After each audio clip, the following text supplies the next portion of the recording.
Hi, this is Andrea Kane, and I'm here to talk about the Language of Medicine, 12th edition, Davy Allen Chabner, Medical Terminology.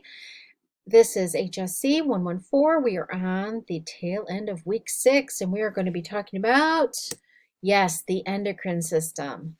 Lots to talk about here, so let's get going and dive right on in. Our chapter goals are the same as always. If you are looking at your book, we are in chapter 18. If you are looking at your syllabus, we are on unit 14. Unit 14. All right, so we're going to talk about the endocrine glands and their hormones. We're going to talk about how the hormones function in the body and what do they do. And we'll talk about the medical terms. We'll talk about those abnormal conditions.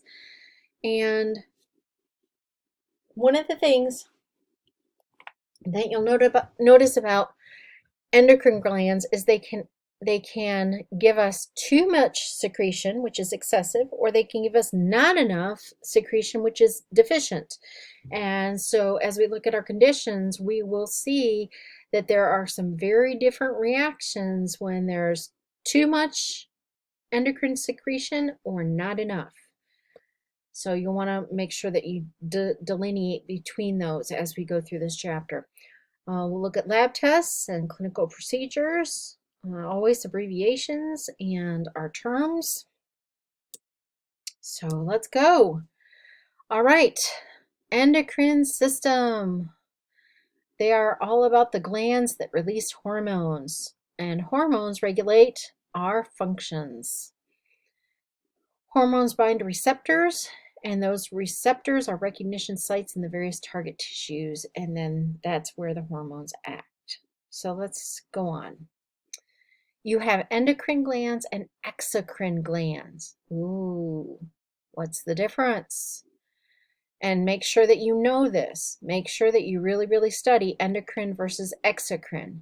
Endocrine means that they secrete their hormones directly into the bloodstream. Goes directly in.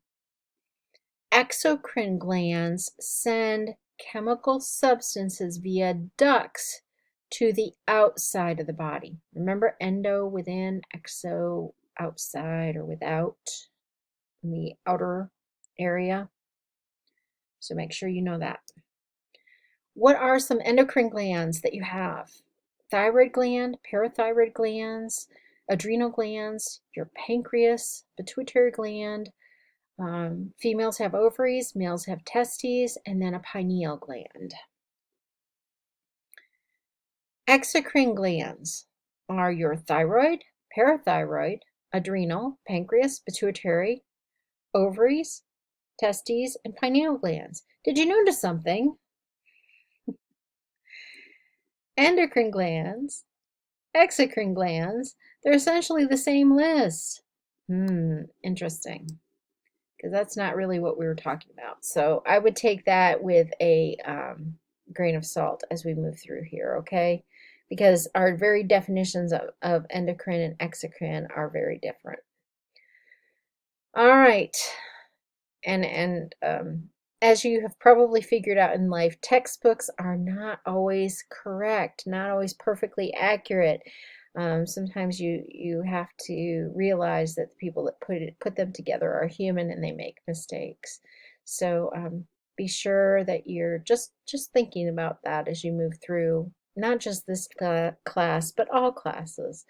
That although there are a lot of good information that we can get, sometimes there are some details that are a little bit off. All right, so moving on. What type, apart from those major glands, are endocrine tissue? Where are they located in your body? What kind of secretion do they have going on? And what does that secretion do?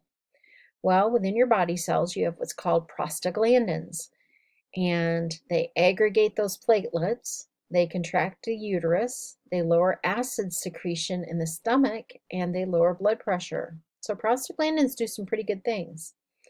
In your GI tract, which we studied several weeks ago, cholecystokinin contracts your gallbladder.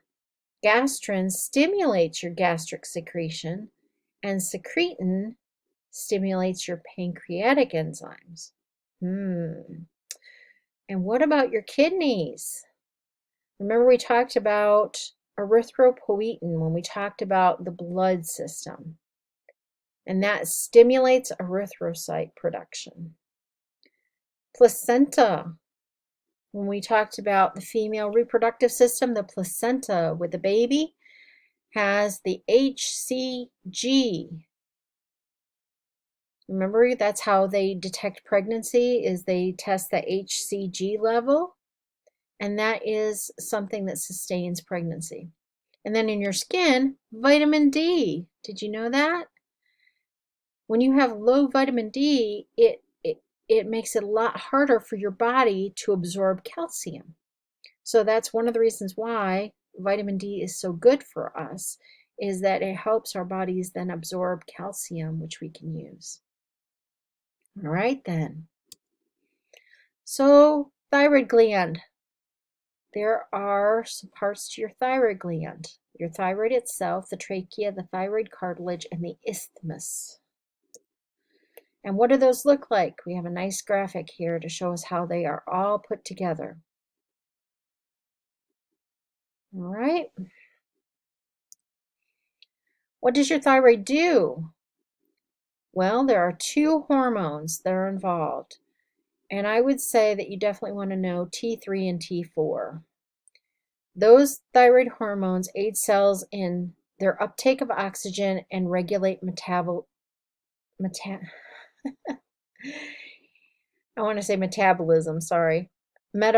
rate. And then there's something called calcitonin that stimulates calcium to leave the blood and enter the bone. You need to have your calcitonin working. Otherwise, your calcium just stays in your blood. It doesn't end up getting into your bone and strengthening your bones. And that is another issue that I don't know if we'll touch on that or not, but just to be aware of it. So let's talk about these three. Your thyroid gland secretes T3, T4, and calcitonin. And T3, T4 essentially increase your metabolism at a cellular level. And then your calcitonin decreases blood calcium by making sure that calcium hops out of the blood and into the bone. What about your parathyroid glands? Well, they're four small oval bodies that are on the dorsal aspect of the thyroid gland. Let's take a look at what that means. You see how this works? They're right there.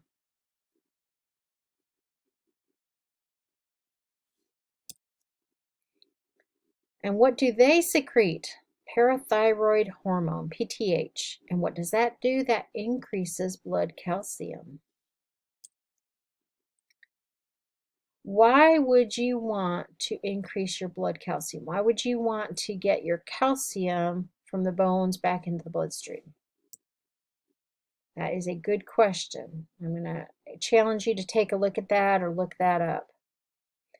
Adrenal glands are located on top of each kidney. Did you know that? On top of each kidney, you have adrenal glands, and each one has a cortex and medulla. The cortex is the outside, the medulla is the inside. So what does that look like? Just like this. So you have your kidneys, and sitting on top of them are the adrenal glands. The exterior of the adrenal gland, the outside is the cortex, and the inside is the medulla. And what do they do? The adrenal gland, each gland has two parts, the cortex and the medulla. What do they each do? Well, let's take a look. The cortex secretes corticosteroids or steroids that are developed from cholesterol. The inner part secretes catecholamines that are derived from amino acids. So make sure that you know those things. If I were you, I would definitely do flashcards on those. So we're going to talk about the cortex and what it secretes. The glucocorticoids, which include cortisol and cortisone, and influences sugar. Your mineral corticoids, and that has aldosterone, which influences salt. And then the sex hormones, your androgens, that's testosterone and estrogen. Now let's move from the cortex to the medulla and talk about what they secrete. There are two types of catecholamine hormones. You have epinephrine. Has anybody ever heard of epinephrine or adrenaline and what that does?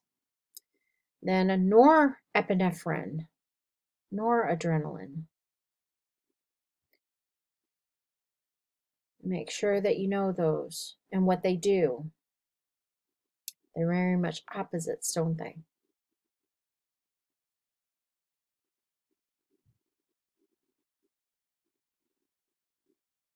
Well, actually, not opposites. That isn't the word I was looking for. They're they're sympathetic. They work together. That's what I meant to say. All right, so what does it look like when we have it in graphic form? We have the cortex and the medulla. We have the different things that they secrete and that they influence.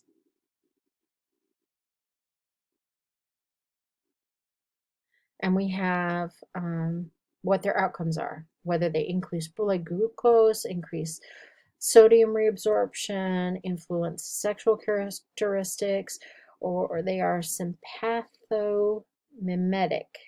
Sympathomimetic. All right, what about your pancreas?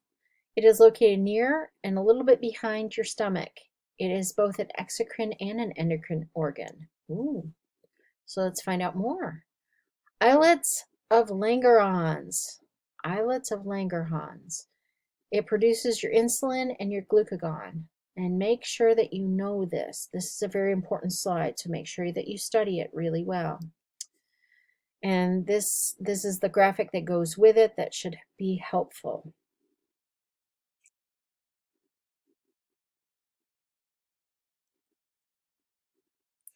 All right, what about your pituitary gland?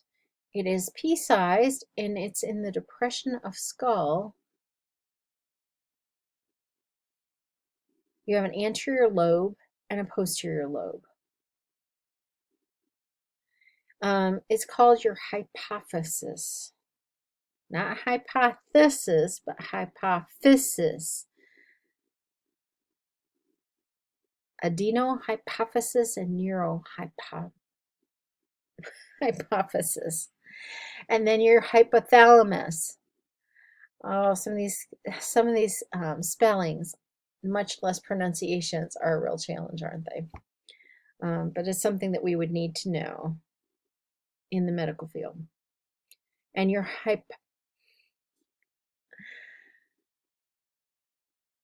hypothalamus controls the secretions of your pituitary gland by releasing these hormones.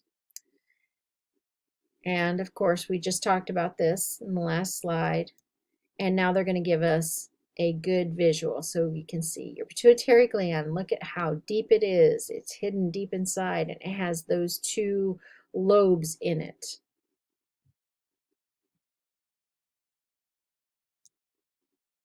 So let's look at the relationship between the hypothalamus and the pituitary gland. Because remember, we said that this was both exocrine and endocrine. So on the left side, that's your exocrine, and on the right side, it is your endocrine.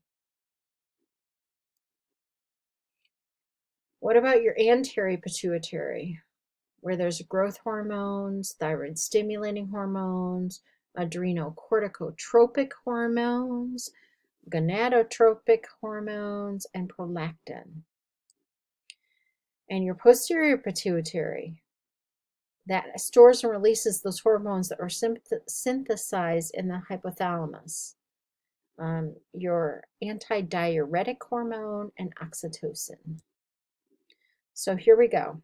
This is a really good visual. Talks about your anterior versus your posterior lobes of the pituitary and what they do.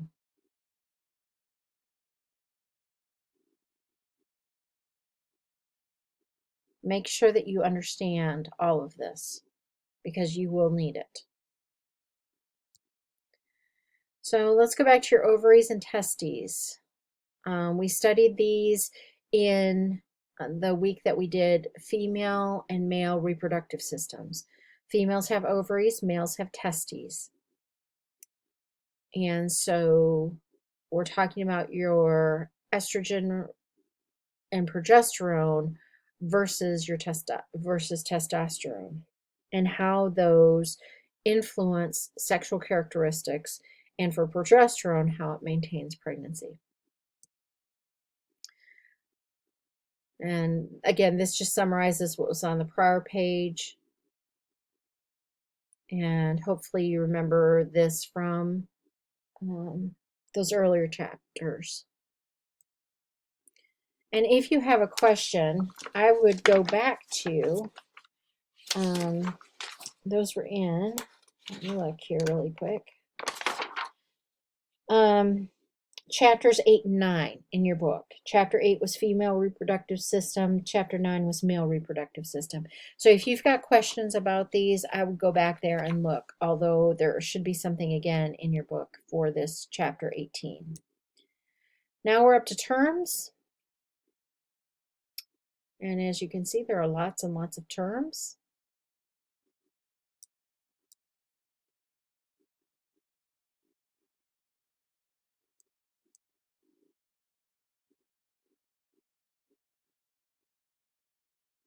Make sure that you're very familiar with the hormones and what they do, because that's going to be a big part of this chapter for its assignment and test.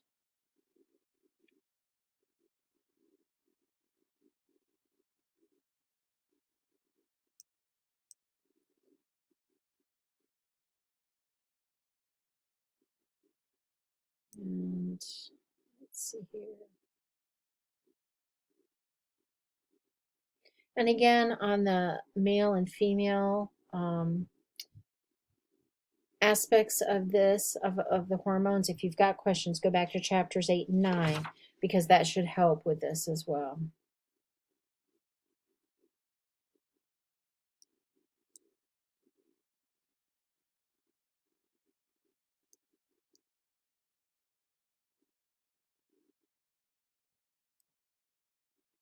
Make sure that you're familiar with your T3 and T4, what they do, where they originate from.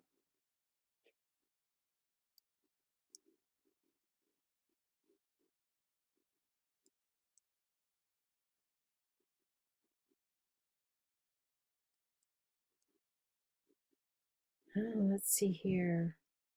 Make sure you know sella turcica, because that's going to be, when you talk about the pituitary gland, you need to know where that's located. Sella turcica.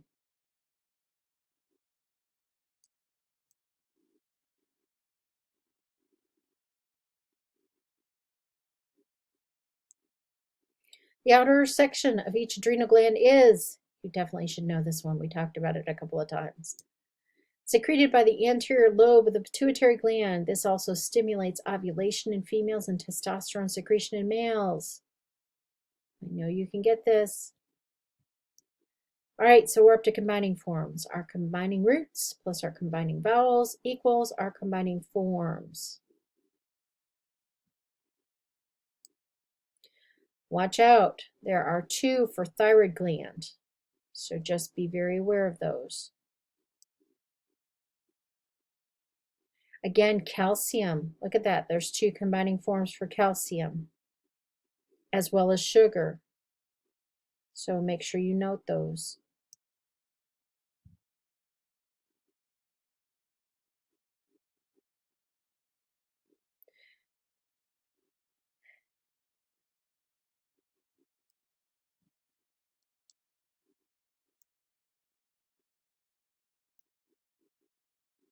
Now we're into suffixes. Notice that there's two for a substance, in and ein.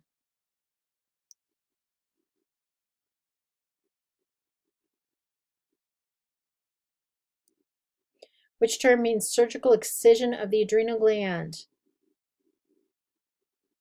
Think suffix first. It's definitely got to be ectomy because it's surgical excision. Excision is ectomy. So that should help you get it down a little bit. And then you need to know what adrenal gland is, what the combining root is for adrenal gland. All right? That should help you. Which term means a blood condition of too little potassium. So you're looking for a deficiency of potassium. What is a deficiency of potassium?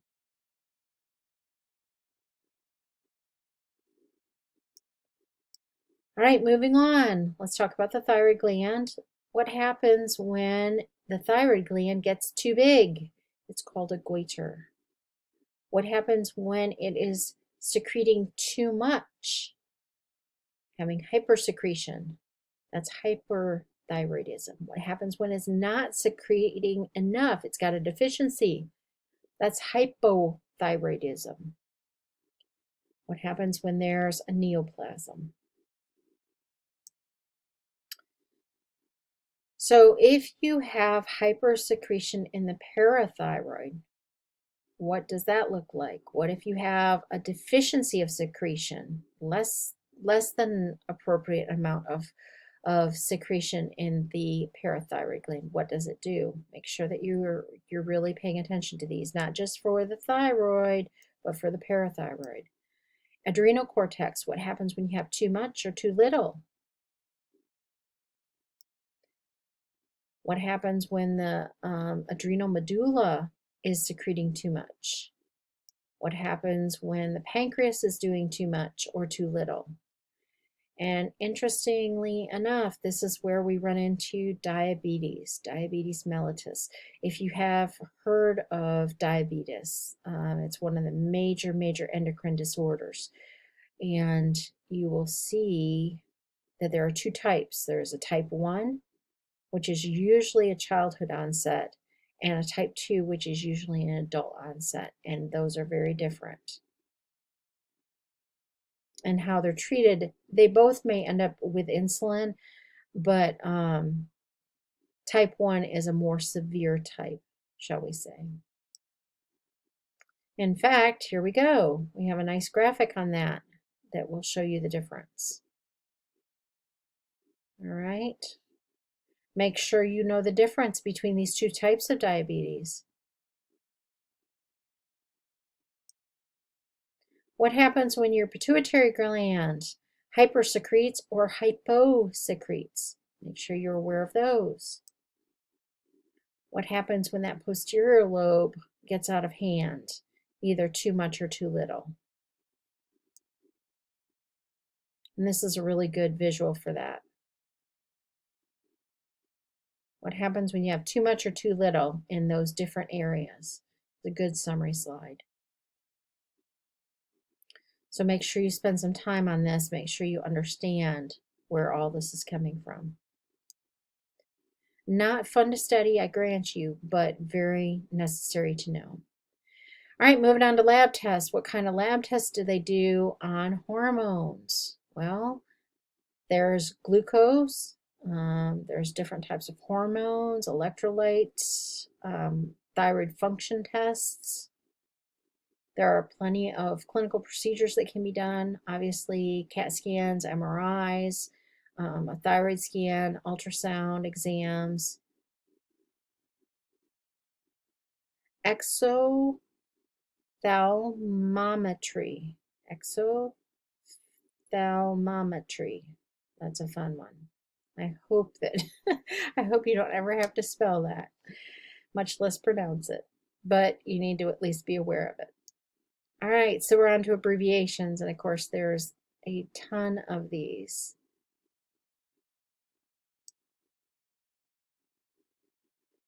A1C, if you've ever heard of someone getting their hemoglobin A1C checked, that is for their glucose. We've talked about HCG before too. You may hear of SIADH, syndrome of inappropriate antidiuretic hormone. That's probably one that you want to know if you're going to go into this field. I would challenge you to know T3 and T4. I mean, I know those are evil in terms of spellings and whatnot, but just challenge you to try and learn those. It's not the end of the world if you don't, but it will help you if you're seriously going into medicine in the future. All right, some combining forms. Notice again, there's 2 for calcium. There's 2 for sugar. Watch out for potassium. It's K-L-A-I. I is your combining vowel for potassium.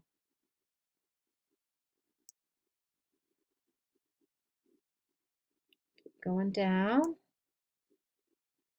There are 2 for thyroid gland, so make sure that you note those. Some suffixes. I already talked about in and ein.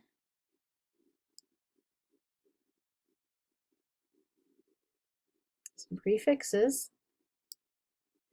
Another quick quiz. What is the pathologic condition in which the enlargement of the extremities is caused by a hypersecretion of the anterior pituitary after puberty? You're definitely going to want to go back and make sure that you know all these diseases and what they are and how did they happen. All right, that is it for the endocrine system. So that is it for week 6. Hope you're doing well. Hang in there. I know this isn't easy and that we're throwing a lot of material at you this week, but we are coming up fast. Just one more week after this of body systems, and then we're on to week 8, which has your projects and whatnot in it and your final. So hang in there, work hard this week, and we'll get through it. Take care.